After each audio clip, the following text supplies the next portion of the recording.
Hello guys, যুবশক্তি online আবেদন চালু হয়ে গেছে, অর্থাৎ শুরু হয়ে গেছে।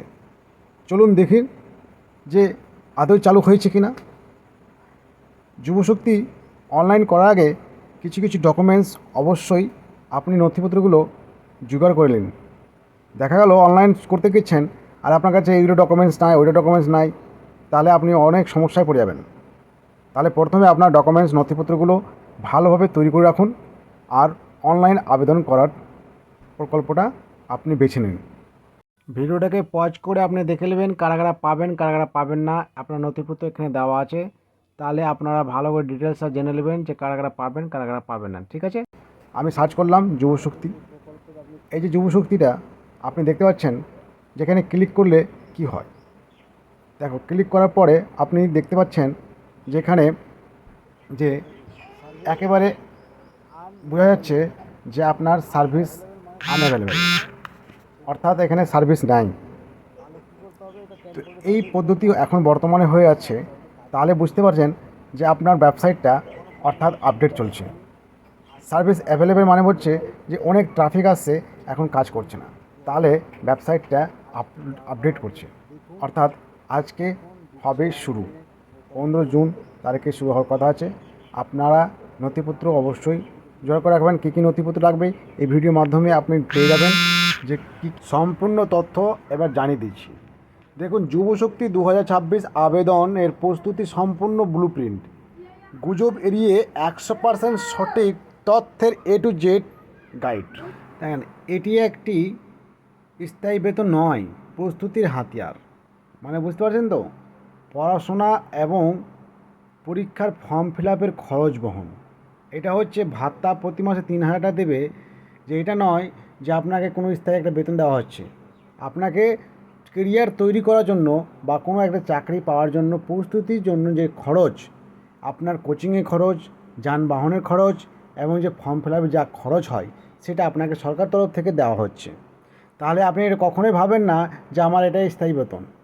আপনি এটা ভাববেন যে আমাকে প্রস্তুতি করার জন্য আপনাকে বেতন দেওয়া হচ্ছে এবং 3,000 টাকা প্রতি মাসে। ঠিক আছে, এটা কিন্তু আপনি ভেবে নেবেন। ঠিক আছে, এটা খরচা আপনাকে দেওয়া হচ্ছে। যদি 10,000 টাকার স্থায়ী যদি কোনো চাকরি আসে, তাহলে কিন্তু এই ভাতাটা পাবেন না, তাহলে আপনাকে এই ভাতা থেকে বঞ্চিত হয়ে যেতে হবে যদি আপনার স্থায়ী চাকরি হয়। তাহলে দেখো, যুবসাথী থেকে যুবশক্তি কী কী পরিবর্তন হলো। আগে ছিল যুবসাথী, ভাতার পরিমাণ ছিল 1,500 টাকা, এখন নতুন যুবশক্তি হচ্ছে 3,000 টাকা। যাচাই পরীক্ষা, সাধারণ ভেরিফিকেশন এবং কড়া ডিজিটাল চেকিং ও ডিভিডির মাধ্যমে হবে। আবেদন ছিল তখন অফলাইন এবং সাধারণ পোর্টালে, এবং সম্পূর্ণ অনলাইন ইকেওয়াইসি হবে। ঠিক আছে, দেখুন, সম্পূর্ণ অনলাইন ইকেওয়াইসির মাধ্যমে দেবে, আবেদন মাধ্যমে। ঠিক আছে, তাহলে আপনারা ভাবতে পারছেন যে কীভাবে আপনাদের চেঞ্জ করা হয়েছে যুবশক্তি, যুবসাথী থেকে যুবশক্তি কীভাবে পরিবর্তন হলো আর কি কি আপডেট হচ্ছে আপনারা দেখতে পাচ্ছেন।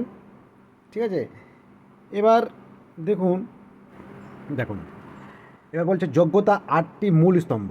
দেখুন, আপনার বয়স হতে হবে 21 থেকে 40 বছর, ভবিষ্যতে 45 হতে পারে, এটা নিয়ে আলোচনা চলছে। এবং শিক্ষাগত যোগ্যতা ন্যূনতম মাধ্যমিক পাস বা সমতুল্য ITI হতে হবে। এবার বাসস্থান অবশ্যই পশ্চিমবঙ্গের স্থায়ী বাসিন্দা হতে হবে। ঠিক আছে, তাহলে আপনি যাদের আবেদন সরাসরি বাতিল হতে পারে, যদি অন্যান্য লক্ষ্মী ভাণ্ডার বা আপনারা যদি অন্নপূর্ণা ভাণ্ডার পান, তাহলে এই প্রকল্প আপনারা পাবেন না। আয়কর যদি আপনি ট্যাক্স পে করেন তাহলে এই কর পাবেন না। পেনশনভোগী পাবেন না। স্থায়ী কর্মী যদি থাকে তাহলে এই কর পাবেন না। প্রয়োজনীয় নথিপত্র চেকলিস্ট, আপনি পরিচয়পত্র যেমন আধার কার্ড, ভোটার কার্ড এবং পাসপোর্ট এবং ড্রাইভিং লাইসেন্স এবং শিক্ষাগত মাধ্যমিক pass, admit card, birth certificate, marksheet এবং ব্যাঙ্ক অন্যান্য ডিবিটি লিঙ্কের মাধ্যমে এই ভাতাটা পাবেন। ঠিক আছে, যদি কাস্ট সার্টিফিকেট থাকে তাহলে দিতে পারেন। তাহলে সাফল্যের মূল চাবিকাঠি ডিবিটি লিঙ্ক, অর্থাৎ ব্যাঙ্ক অ্যাকাউন্ট এবং আধার কার্ড এবং মোবাইল, এই 3টা জিনিস একসাথে যেন যুক্ত থাকে, তাহলে আপনি পাবেন টাকা। অনলাইন আবেদনের 5টি প্রস্তাবিত ধাপ আছে।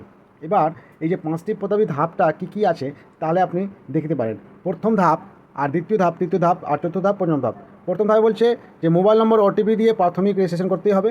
আর দ্বিতীয় ধাপে হচ্ছে ব্যক্তিগত এবং শিক্ষাগত যোগ্যতার নির্ভরভাবে পূরণ করতে হবে আধার কার্ড, এবং তৃতীয় স্টেপ হচ্ছে আধার কার্ড, মার্কশিট এবং ছবি, পাসবই স্ক্যান করে আপলোড করতে হবে। এবার অ্যাপ্লিকেশন, এবং চতুর্থ ধাপ হচ্ছে application reference number, AR name number দিতে হবে, আর প্রথমে BDO SDO এর সঙ্গে প্রমাণ করাতে হবে। অফিসিয়ালি পোর্টালে বর্তমানে অবস্থা এখন সার্ভার অ্যাভেলেবেল নাই, আপনার প্রথমেই দেখেছি। তাহলে আজকে শুরু হওয়ার কথা আছে, আর 7টা পর্যন্ত ওয়েট করুন, অবশ্যই আপনারা জানতে পারবেন এবং অনলাইনে আবেদন করতে পারবেন। যদি আবেদন শুরু হয় তাহলে আবার নতুন করে লাইভ ভিডিও বানিয়ে আপনাদের কাছে প্রস্তুত করে দেবো। তো আমার ভিডিওটাকে লাইক করুন এবং আমার চ্যানেলটাকে সাবস্ক্রাইব করে রাখুন। থ্যাংক ইউ, ধন্যবাদ।